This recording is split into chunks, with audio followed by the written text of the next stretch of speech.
Tere, my new Estonian friends. Is it your party? Or is it just me?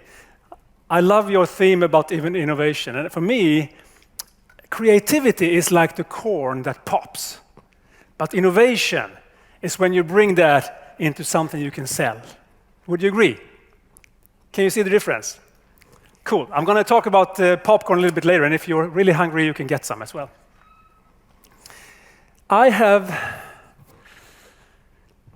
He's not a friend. Let me say it like this. I go out with my dog every morning when I'm home. I have a small little dog, a miniature schnauzer, a black one with beard. Have you seen it? 8 kilos. And we go out, and then we meet this man. And the first time I met him, he said, "Hi, I am a creator. I am an inventor. I am an innovateur," he said. And I said, "Fine, cool. Can I join you?" And I said, "Yes." Oh my God, I should never have done that. The man walks next to me and tells me about his inventions. And then he says, "I don't get it. I believe that everyone I meet are idiots." And I say, "I don't get it either, because everyone I meet are very friendly and nice. And we go the same way. We meet the same people. What's wrong with you?" And he didn't realize what was wrong with him, because he always assumed that people are idiots. How can he collaborate with anyone if he had this attitude?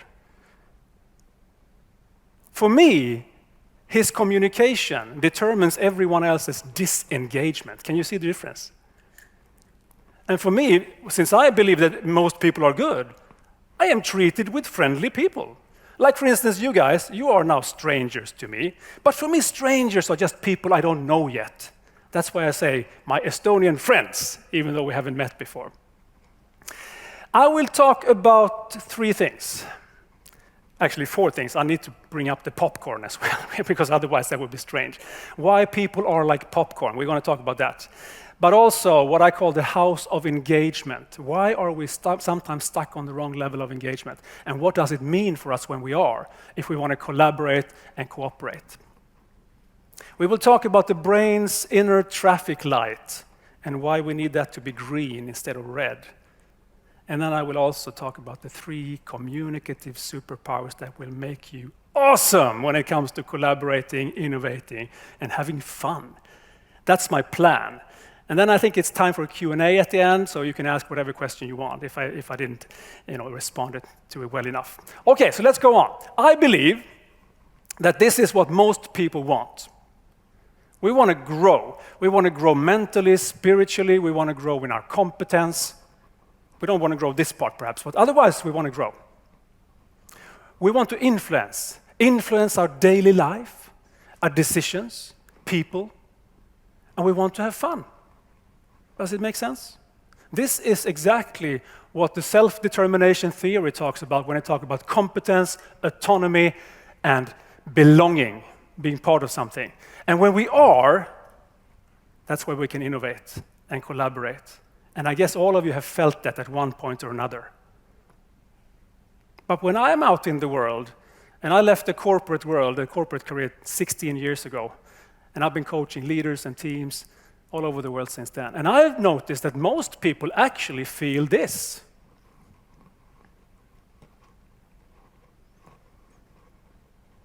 They are stressed. They are stressed from all sides. It's so much work to do, slimmer organizations, and then you have the whole kind of insecurity of new things happening. I only actually understood 2 words that you talked about before, because I don't speak Estonian. Corona and pandemic, that was it, And when that happens, of course, we get stressed. We get frustrated. Why are not people as passionate as I am about things? Why don't we have the same level of engagement that I have? And then some people are actually anxious. We have anxiety going on, that I'm not good enough or that I don't belong. All of that matters, and it hinders us from being the best self when we want to collaborate with our friends and peers. But my promise to you then is that if we master our communication, then we will have a much higher engagement and motivation. And we will enjoy life more, which will lead to creativity, performance, and results. This is kind of the basis of what I talked about. If you don't remember anything else, this is it. The link between communication, engagement, and performance. Communication in itself is not important. I spend my whole life on that. I've spent like 25 years deciphering the tactics and the insights of communication. It actually started when I was 24 years old. I remember it so well. I was interested already then. I was studying marketing and leadership and all that. But I was walking home in the middle of a summer night, warm summer night, 2 o'clock in the morning. I've been out with my friends. I was not sober. I might have had some Estonian vodka, I don't know. And then I met 2 guys of about 19 that stopped me. The only person that was not asleep, otherwise I was alone. So they would come there, "Hey you," they said. "Huh? You got a cigarette?" And I said, "No." And then they said, "Pa, hand me a wallet." And I said, "No." And then the first guy brings out the gun and go gangster style on me. "Are you sure about that?" And of course I said, "No," and I gave them the wallet. And then, like 15, 20 seconds later, I got the wallet back. I get the wallet back? "Yeah, you had such good answers to our questions." And I was thinking, oh my God, you're so stupid. And of course I didn't say that. I said, okay, cool, thank you. And I pretended to be their friends. What is the thing with the gun? "Yeah, my girlfriend broke up with me. I'm a bit upset." And I was thinking, that is an overreaction, my friend. We talked a little bit more. I gave them 2 tickets, VIP tickets to a nightclub. I said, "These are valid from tomorrow at 8 o'clock. Go and have some fun." "Oh, sweet," they said. "That's so nice." And I'm thinking, I'm not nice. I'm going to go to the police and say that there are 2 punks with a gun at that nightclub at 8 o'clock. Take them. Didn't say that either. But after a while, we just parted ways. They went their way. What a nice person. I went my way. 2 complete idiots. Went up to my apartment. Sat on the bed. But I couldn't lie down.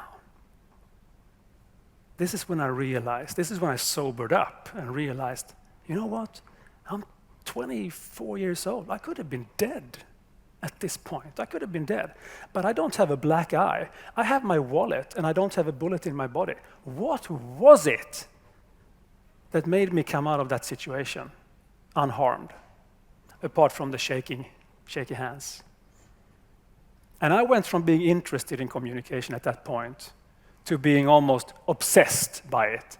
And ever since then, I've been searching for those communication keys and insights and lessons that help us get along, because that's my mission in life. I just want people to get along, because if we do, we will create better things in a better world. Hopefully our kids will kind of benefit from it as well. So today, what I do, and I love the fact that I'm a cartoon. It's the first time I've seen that, So I decided to put that on. So this is what I do: leadership, communication, employee engagement, customer focus. I love my job. I have the best job in the world. For me, I hope that you have the best job as well for you. But not everybody does. When we are to collaborate with, for instance, different companies or different organizations, also within different departments, we should know that many people are not that engaged. Many people are not. If you look at Gallup, who is a big company studying employee engagement, this is what they say. 10 to 35% in the world of employees are actively engaged.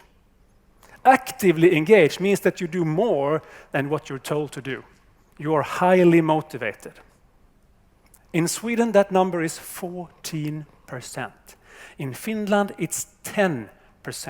I don't know how it is in Estonia, but probably somewhere around those numbers. Can you imagine how few people that are really engaged? And now you're supposed to collaborate with everyone else. Because look at this, 10% are actively disengaged. Actively disengaged. This means that they are saboteurs. They are the one that trash talk people behind their back. They are the one that steals toilet paper. they are the ones that go up to a whiteboard, take a pen, and it doesn't work, and then they say, I'm going to place it back here so that someone else can suffer as well. We have to live with them as well. And then Gallup says that the rest of the people are disengaged. I disagree on that point because some of them are actually pretty happy, satisfied. Things are pretty good. It's a job. It's not like my favorite job. I have other things to do in my life. I like what I do in my free time, but it's a job. It's okay. I enjoy it. And then you have some people who are dissatisfied, thinking, yeah, I could do better. This is not good enough. You have the whole scale. And this is where the popcorn comes into play. So let's bring out the popcorn again. First, this is a bag of microwave popcorn. And it says here, from the finest corns. And just imagine that we are those popcorn. So when we hire people in our companies, we don't hire assholes. We hire the finest corns, don't we? What do you need to make these corns pop? Basically, you need two things. You need heat, energy, and then you need time. So in my microwave oven, I need 2 minutes on 800 watts to get a nice bag of popcorn, like this one. But every corn doesn't pop at the same time, do they? The first corn, they start to pop after like 20, 30 seconds, right? Have you tried it? Do you eat popcorn? Or is it only me? Then this would be a very strange analogy. 20, 30 seconds, then the first starts to pop. Poof, poof, poof. And they are the actively engaged people. And then, more and more, and then you have the whole bag in the middle, boom, boom, boom, boom, boom, boom, and then you have some at the very end, poof, poof, poof, poof. And then you bring out the bag, tear it up, put it in this one. And you look at them and, oh, it's going to be good. Just the smell of it. But if you look at the bottom here, you will see some bloody corn that refuses to pop, don't you? And they will say, I don't want to pop. It's not in my job description to pop. I'm not going to pop. Why should I pop? Someone else could pop instead. Have you met those people? Do you like to work with them? Unpopped corn. It's really hard, isn't it? I remember one time I was talking to a municipality in Sweden, and afterwards one of the persons came up to the organizer and said, we need to talk. I don't pop here. And it was actually pretty good because she could do something else in that case. Why should she spend her life being unpopped? I don't get it. Anyone who likes popcorn? Give me a hand if you like popcorn. You're the first one out. This is for you. The next time you eat, when you put them in the microwave, you would say, do I pop or not? So bring that with you.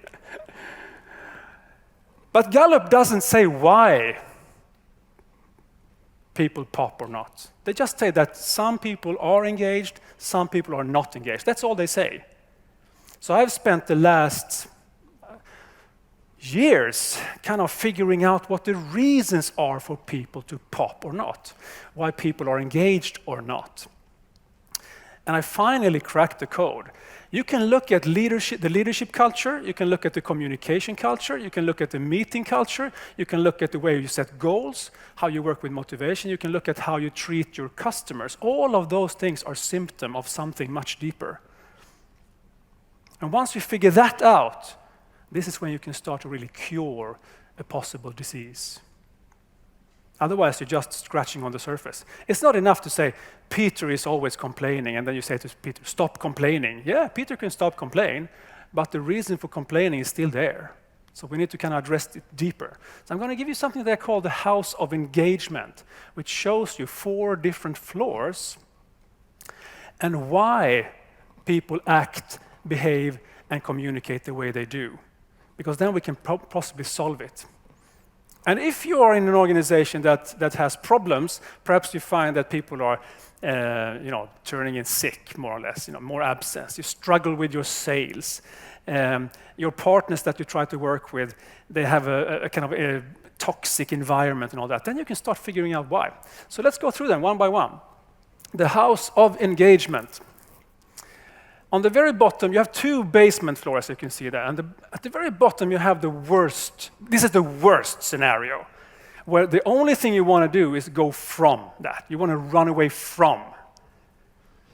This is a toxic environment. This is management by terror, the worst kind. Actually, let me show you a picture of one of those people. This is a bad guy. This is a bad guy. This was the former CEO of France Telecom. Back in 2008, he was responsible for 150,000 people, and then they were privatized into Orange, and he said, I'm going to get rid of 22,000 employees. But this was in France, and in France, you can't fire people. So he decided that, I need to find another strategy, and he did. I got it, he said. I'm going to bully them. I'm going to be mean to them. I'm going to, make them feel invisible. I'm going to move them to other parts of the country, or I'm going to give them useless tasks so that they quit voluntarily. Wasn't that a genius plan? He told all his sub-managers, these people they must leave. They must either go through the door or out the window. This was 2008. And in 2019, he was sentenced to prison for 4 months because 35 of those employees chose the window. That's the worst level you can be at. Management by terror. This is about power moves, trash talking, always trying to figure out how you can survive. What's happening is that the threat systems in our brain is completely active. Everything is about survival, attack and escape, and that's it. And if you're on that environment, if you recognize that, then what you really need to pump in the organization is empathy and compassion and trust and patience. People crave empathy and compassion, but they don't get it. Talk about being in the dark. But there's another level as well. This one is still on the minus level, -1, but the motivational focus, I call it the team's motivational drive, motivational mindset, motivational focus, is much better because here people want to go to something. They know that there is another floor where they can see the sun. They just don't know how to get there. They can't find the stair. They can't find the elevator, but they're trying at least. But since they don't know how to get there, they're really frustrated. This is where you have management by reorganization sometimes. Yeah, let's do it this way instead. No, it doesn't work, so let's do it this way. Or ad hoc type of situations. Oh, I think the stair is over here. No, it isn't. It's dark. Okay, let's go over here. And they just fumble and stumble and walk around and try to figure out what to do. Frustration here is the name of the game. And really, what they crave, people, if you have an organization like that, or if you're collaborating with an organization like that, you will find it because they have tons of useless PowerPoint slides trying to explain what they do. But they don't really know. So what they really want is clarity. Clear goals and roles and mandate and job descriptions. They just want to be clear. What do we do? I talked to a head of another municipality in Sweden, and she said that now that they're going hybrid, everyone wants clarity. How many days should we be in the office? Which day should we be in the office? And she says, it's up to you. I trust you. But for them, it's not good enough. They want clarity. They want kind of rules almost. Help us, give us a box so we know where to go. They don't get it. The motivational focus is much better. Here, at least, they want to go to something. Then you have the next one where you figure that one out. This is the level, the entrance floor. You're up above ground and everything is figured out. You know the roles and goals and responsibilities. The meetings are pretty good. Everything is pretty good. It's a satisfactory environment. And they all sing, Kumbaya, my Lord, Kumbaya. On the surface, it looks so nice. This is a place you want to work at. This is an organization you can collaborate with. There's only one problem. And the problem is that all they want to do is to defend their position, keep the status quo. They are risk minimalistic. They don't want to take any risks at all. They say, nah, we shouldn't do that. We shouldn't do that because, it might go wrong. We are good where we are. Let's do the same thing next year as we did this year, plus 0.2%. That's it. So if you have that situation, the key word here is stagnation. And stagnation means actually that you're going backwards compared to everyone else. Or in this case, you go down to the basement. The one place you don't want to be at is where you go if you stay there too long. It's a nice place to be. If you look at the systems in the brain, the first one, the lowest one, was the threat system. The second one is what we call the exploration system, which is a good one. You try to explore, find your way around. It's just that you don't know how. And this is the safety system that has kicked in. And the safety system is pretty good because now you can feel comfortable, you can feel secure, you're not afraid anymore. It's a really good place to be for a while. But if you stay there too long, the risk is that you'll actually go down to the basement sooner or later. Otherwise, it's a nice place. But there is one more. The highest level, where I believe that only 5 to 10% of the teams that I've met are at. And this is where you have the motivational focus of continuous growth and continuous development. This is where you understand that we need to start trusting each other. We need to share information with each other. We need to collaborate. If we do that, we will create amazing things together. And we need to be better step by step by step. So this is management by vision, values, and trust. Trust is the key word. I have a friend who speaks on the topic of young people's web habits, how they kind of go online and all that. And he says that a lot of parents ask them, how should I do with the password? With the password, I need to find out the password for my kids. And he says, the password to your kids is trust.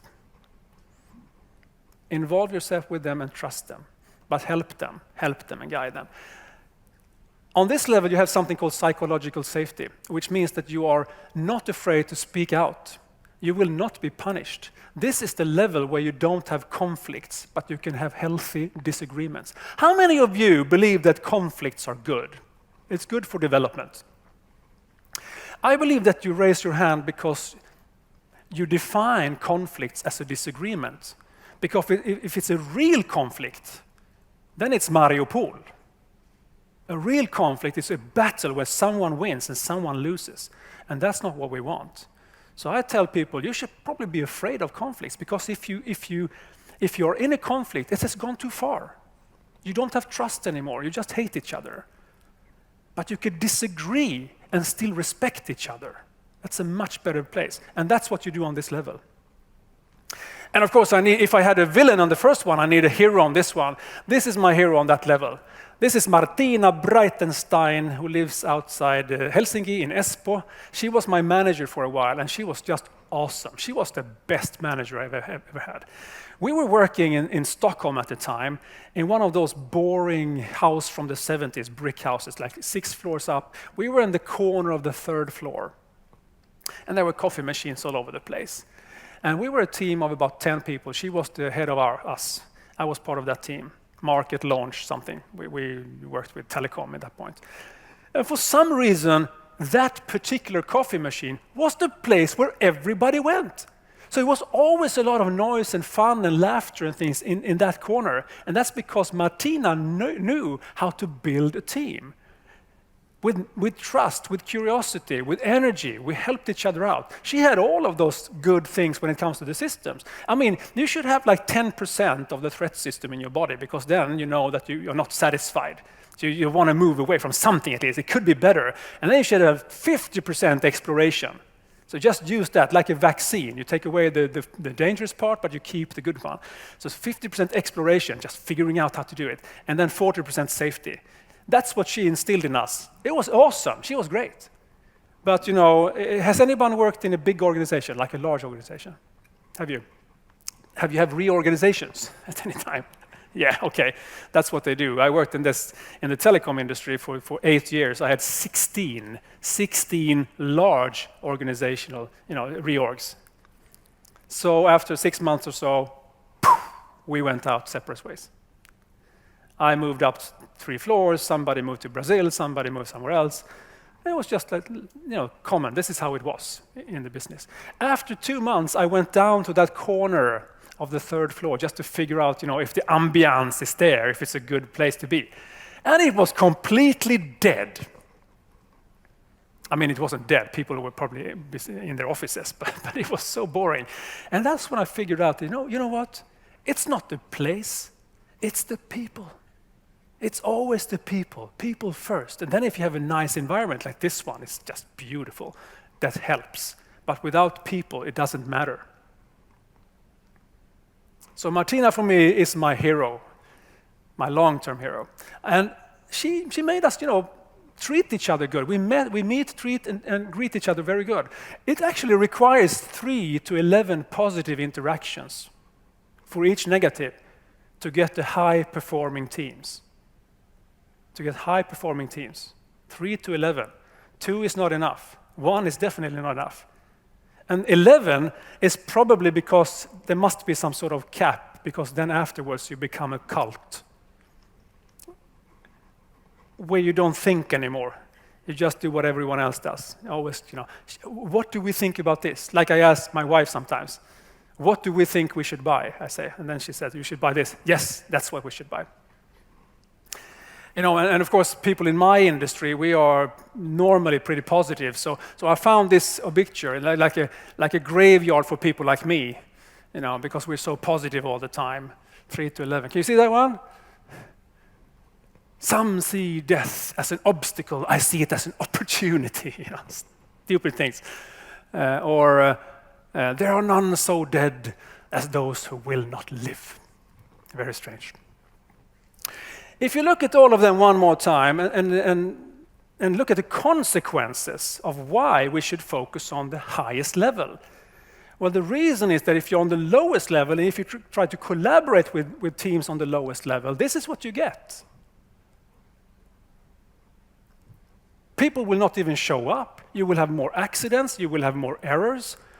You will have less engagement, less creativity. Actually, 25% of the staff will take out their frustrations on their customers if you're on that level. And I'm super sensitive. When I come to a new place like a hotel or something, I always check out their customer service just to figure out, what is the culture behind that person's behavior. And very often it's true. If they're nice, probably they have a good leader, they have a good environment, good colleagues, and they just enjoy work. If they're not, the opposite stands. But if you're on the highest level, not only will you erase all those problems, you will also get more productivity, more customer satisfaction. If you have a big company like on the stock exchange market, you will increase the price as well. So there are no benefits of staying on the lower levels at all. Now, if you're a solo entrepreneur, this is mostly nice to know, or it's a need to know from your customer base perspective, because they are in these environments. If you are in a company with more than 1 employee, then this might make sense to you as well. And if you want to, you can always do this test. I've done a self-assessment for you guys. If you want to, you just scan it now with your phone, and you will have 15 questions that you just answer, like multiple choice. You just choose one, A, B, C, D. Not multiple choice, but one at a time. And then after that, you will get an indication, at least an indication of where you are in your team right now. And I would so like to help all of you. You will get a text afterwards of what to do, but if you're fast, I will actually let 5 of you, if you email me afterwards, 5 of you, I will give you a full hour free of a strategic talk with you about what you can do. That's it. No strings attached. You just get it.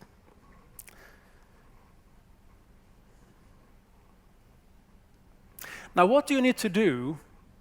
What do you need to do to climb that stair up to the top level?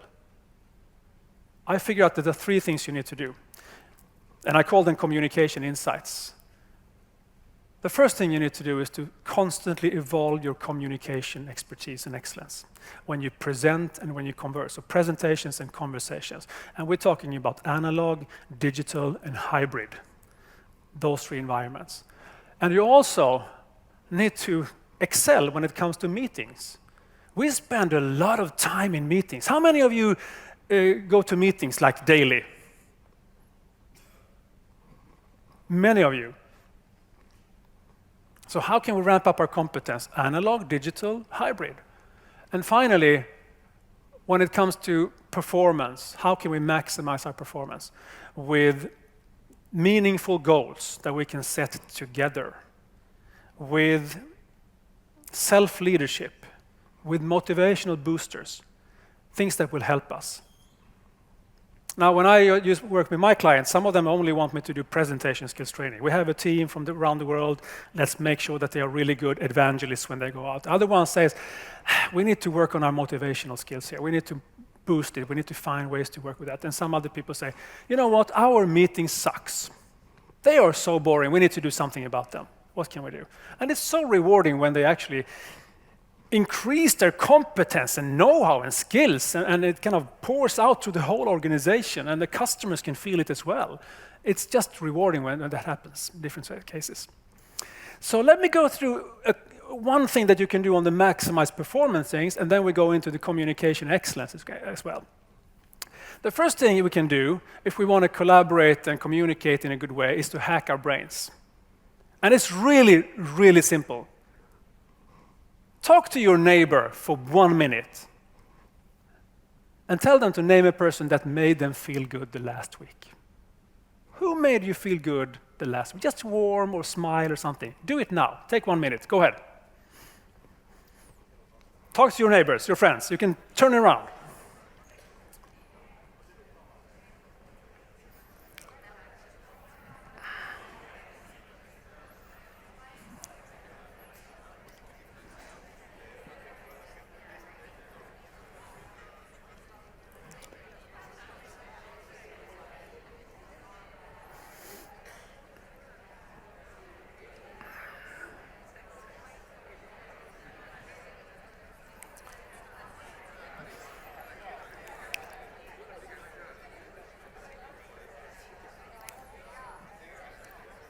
All right. 5, 4, 3, 2, 1. And welcome back.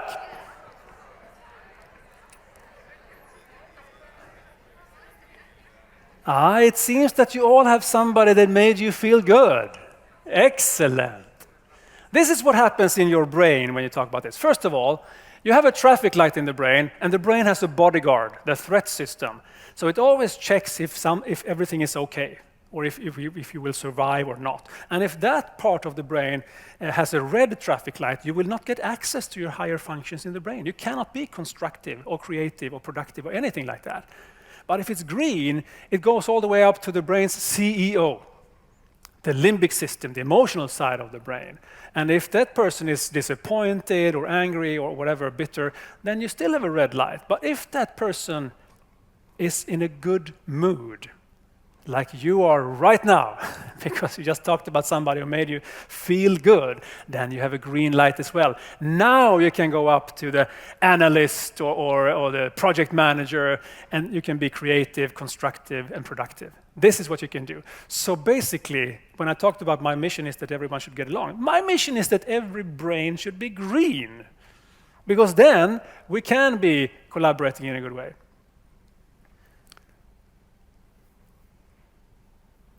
That was the short one for that one. Now, let's go to the next one and talk about the 3 communicative superpowers. 3 communicative superpowers. You just see the first one here out of the 3, and that is energy. Energy so that your customers or colleagues or partners believe that you believe.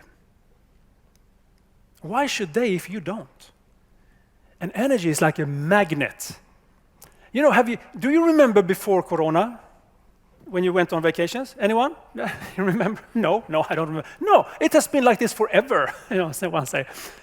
You know, when you went to a restaurant street, and some of the restaurants were noisy and fun, and it was music and laughter, and then you had some completely empty. Which one would you like to go to if you have a chance to? I'd say most people answer the one where the people are, where the action is. I want to be, in a good environment where the energy is good. And then there's always somebody, an engineer, who says, I have calculated the time it takes to get the food, and it's quicker to get food in that empty restaurant. Yes, it is, but it's also quicker to get food poison in that one. I remember my parents went to Crete and my mother wanted to go to where the action was, and my dad said, no, let's go to the empty place. And then they were at the fountain for 3 hours just vomiting, It was terrible. Energy is mostly visible through your body language and your voice. Non-verbal communication. And let's just do one very short exercise together to show that.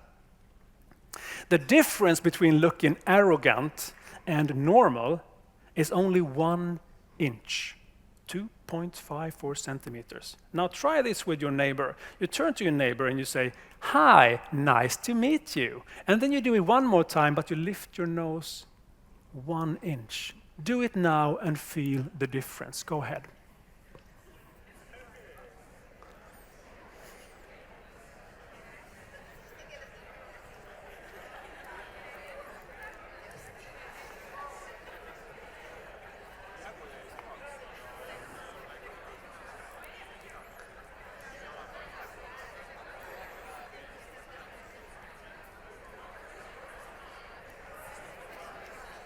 All right. You see how quickly small things make huge differences when it comes to communication. That was one example. There are tons of other examples when it comes to verbal and non-verbal. It's like if you have a monotonous voice. Yada, yada, yada, yada, 55 PowerPoint slides, yada, yada, yada. You get tired so quickly. The second one is empathy. In no particular order. The second superpower is empathy. Empathy so that people feel that you try to understand them, that you are there for them, present, interested, asking questions, listening to answers. This is what you want in that case. Empathy is a superpower, definitely. But empathy is also the one that is the most fragile, because as soon as you believe that you're someone special, empathy goes down the drain. So after this, in the break, ask each other if you have a car, which one has the most expensive car? Because the one with the most expensive car is the least likely to stop for pedestrians. And if you have a BMW, that's part of the price of the car. You just go. So empathy is a superpower, but it's also very fragile. If you're not humble, then you lose empathy. If you lose empathy, you lose the good personality that you can be. And the innovateur that I meet on my walking around with the dog, he doesn't have any empathy at all. He doesn't understand the concept of empathy. The third one is clarity. Clarity so that other people can understand you. And this is just fun. It's just so much. It's kind of humor that people believe that they are understood. If I ask you, how many of you have misunderstood somebody the last week? Up with your hand. If you didn't raise your hand, you just misunderstood the question. We misunderstand each other all the time. It's just a matter of how much or how close we are to get what we're saying. That's it. We cannot do it well. And then we try to be clear with this. Have you seen those slides? 14 bullets, font size 12, text, text, text, yada, yada, yada, and then a bloody flower in the corner to decorate the shit. Have you seen it? It just doesn't work. I compare PowerPoint slides with alcohol, narcotics, and tobacco. You might get high when you use it, but the rest of us will suffer. Please stop using PowerPoint.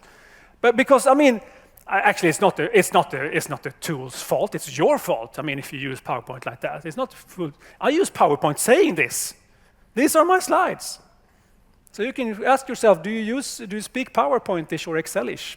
If you do, stop it. I promise you, it's not going to be better. To summarize it, you can say that we make people feel the way we want them to feel. If you criticize me, I will be sad. If you threaten me, I will be scared. If you praise me, I will be happy. And I have read that 50% of all the praise you get in your lifetime, you get before you turn 3 years old. Can we agree that there is a potential for improvement here? We should stop praising those small bastards. No, we shouldn't, of course. We should keep praising all of us, make it into a happy place instead. So ask yourself, did you praise somebody the last time, and why? That would be good. Now, a question to you guys before I round this off. Which of the 3 superpowers do you think is most important? Empathy, clarity, energy? Let's have a raise of hands. Anyone who says empathy is the one that is probably the most important, raise your hand. Okay. How about clarity? Anyone for clarity? Energy. We have all 3, and that's good. In my world, there is one that is actually on top of the other ones, and that is this one. And the reason for that is if you don't understand people, how can you be clear in your message and deliver it with the right type of energy? So for me, I suggest you start with empathy. That's the first one and the best one. Now, if you do all this and this reduces misunderstandings, that you will increase your creativity, would it be worth it? Would it be worthwhile to spend time on your communication and behavior? Would it? Because here's what the learning expert Robert Brinkerhoff says. He says that only 15% take what they have learned and do something sustainable with it. Positive change, positive lasting change. 70% will try and give up. And then 15%, they have just been forced here. they are on vacation right now. They're sleeping. They're waiting for something else more fun to happen. Of course, I don't talk to the 15% who doesn't care. I talk to the 70% in the middle and the 15% over there. So 85% in that case.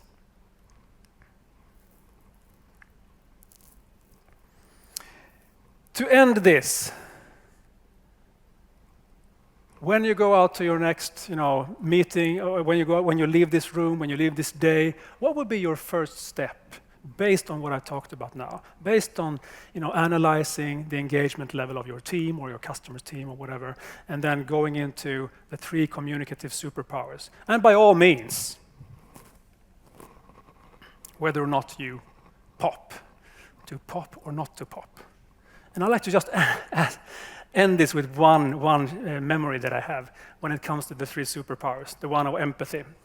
I have 2 sons, Elliot and, Milton. They are both the same height, taller than me. When Milton was only 6 years old, he was already then a super communicator. He was the best.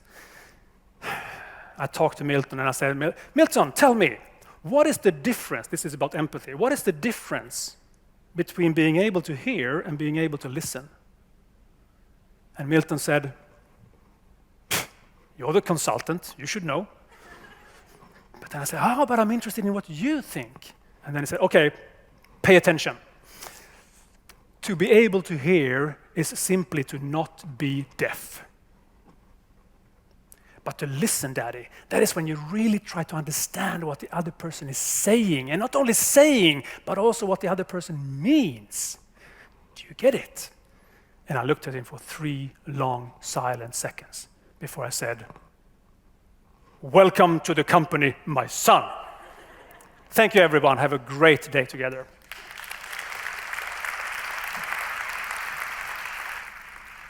Wow.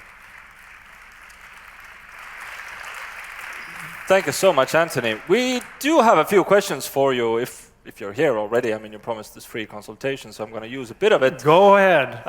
There's one question from the audience, comes from Erki, and Erki wants to know what are the most empathic countries or companies that you have met? So who does it best? Are there certain,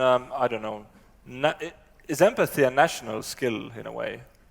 Empathy is not a national skill, it's an individual skill. I have yet to see one nation being better than someone else when it comes to empathy. Some of the countries that I've visited, like the country I live in, Sweden, we are very consensus-driven, so we try to figure out where we stand together before we make a decision. I guess that's part of empathy then. While you have other ones that are more authoritarian, where you say, do as I say, they have less empathy. But what we've seen is that if you have leaders with high empathy, the engagement level of the employees goes up from 15 to 30%, up to 70%. So empathy is a superpower, definitely. But I can't say that it's one country over another, but it's more like on an individual basis. I guess, some people, there's a question over there, but I'm going to ask my first. So if you work in an organization where you, let's say, have a toxic leader, I mean, not as toxic perhaps as the French telco that was the guy. worst example. Yeah. But I mean, you don't really feel good. Can you change the culture of the organization from inside when you're not the boss, or should you just leave? You go to a boss. No, sorry, yeah, you go to a boss. And you hug him? You go to a company, you leave a boss. What I would do if I have a toxic boss is that I would leave. I would change position. I would change to another boss. Find a boss that is good, because you can never change that person's attitude or skill when it comes to that. I would just move. Sorry to say it, but it's not actually only the boss's fault. It's also the boss's boss' fault for hiring that prick or asshole. They should be careful in doing that. So no, I would leave. I would try to figure out a way to work with a really good boss, because that's almost more important sometimes than the actual role I have when it comes to my well-being. Dear bosses, please be show empathy. Otherwise, what might happen. I talked about Gallup. Gallup shows that 2/3 of the reason for an employee to be engaged or not is based on the closest manager's behavior. 2/3. So if you're managers here, you have a huge responsibility. Right, there was a question over there. Please raise your hand. Okay, then the microphone will soon follow. Magic microphone. I will also stay in the break if you want to talk to me more. So I will be outside in the break. So go ahead. Sure. So I am Erki. Hi, Erki. Hey, Antoni. So loved some of the stories you were sharing. My question was actually not about the empathy, but about meeting competence. So what are these kind of best examples that you've seen about meeting competence? Is it either a culture company, etc.? And what and how do they do? What is a good meeting? All right, I've written 3 books about meetings, so I'm pretty well established when it comes to meetings. Let me give just a couple of quick tips, because we have 100 at least. The first one is to involve much more than you inform. Information meetings are in general boring. What I can say in 1 hour, you can read in 10 minutes. So why not make sure that people read up before, and then you talk to each other in the meetings and discuss and reflect. So information meeting is really good. And the other one is stop having those 1 hour meetings that start 8 to 9, 9 to 10, 10 to 11. You cannot move from one place to another if you do that. So go for 45 minutes meetings instead, so you have a 15-minute free. So why not start every meeting from now on for full hour and end it 1:45, and then you have time to go to the bathroom, you have time to do a task, and then you can move to the next one. 2 quick ones, but they are at least 100 more I can give you. Actually, or you can buy the book, and I can give you all the tips there as well. Yes? One last question. There are quite a few from the audience, but because we're running out of time, I'm going to take one last. If people love empathy and it's so important, then why are there psychopaths on top of the world? What an interesting question. Now, I wish I was a psychologist. I studied psychology, but I'm not a psychologist. One reason that I can think of is that psychopaths could be very good at one particular part of empathy, and that is to detect and also foresee another person's reaction. They have zero compassion, but they know how to kind of play the game, to manipulate. So it seems that they have empathy sometimes, but they have no compassion, and compassion is perhaps even more important than empathy. Ladies and gentlemen, Antoni, give a big applause. Thank you. Thank you.